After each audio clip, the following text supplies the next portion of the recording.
मैं मतलब खान। हाय व्यूअर्स, आप सभी का, प्यारे बच्चों, आप सभी का मैं मेरे यूट्यूब चैनल पर स्वागत करता हूं।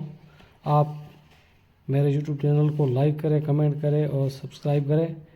मैं आपको उर्दू में अर्जी नवीसी यानी कि दरख्वास्त कैसे लिखते हैं इसके बारे में आपको सिखाते हैं सरल से सरल तरीके से, ताकि आपको 10 नंबर का जो सवाल आता है इसमें आप आसानी से इसको कर सकें और बहुत उम्दा तरीके से खूबसूरत राइटिंग में और अच्छी रस्मुल ख़त में लिखें।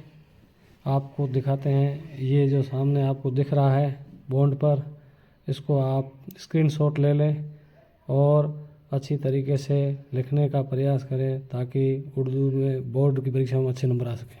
अंडरलाइन किया है, ये दरख्वास्त हर दरख्वास्त के अंदर होता है। अगर आप किसी को भी एप्लीकेशन लिख रहे हो, चाहे हेडमास्टर को लिख रहे हो या किसी भी जिसको एप्लीकेशन आप लिख रहे हो, उसमें आपको जो अंडरलाइन दिया है वो हर एप्लीकेशन के अंदर होता है।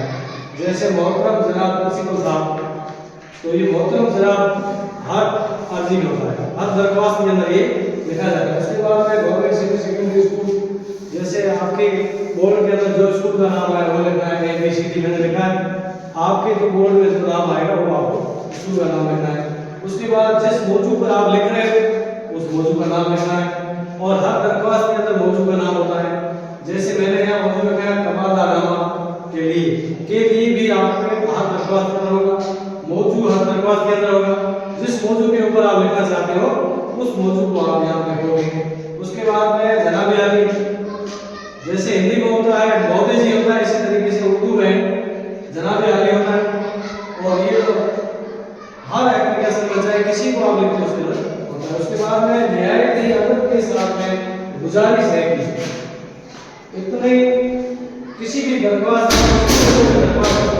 होगा।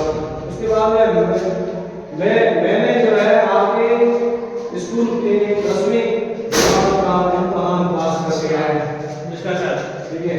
उसके बाद में मैं अपनी तालीम का सिलसिला जारी रखना चाहता हूँ और उसके बाद में हायर सेकेंडरी स्कूल में दाखिला लेना चाहता हूँ। इसलिए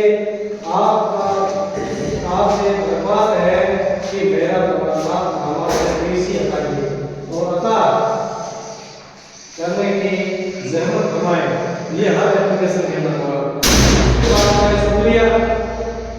उसके बाद में मैंने कहा भाई और होगा वो उसका होगा आपका नाम जो नाम है वो यहाँ लिखना है। उसके बाद दर्जा लिखना है, उसके बाद रोल लिखना है और यहाँ जो है मुल्क का, यानी जो जिस तारीख का आपका इम्तहान है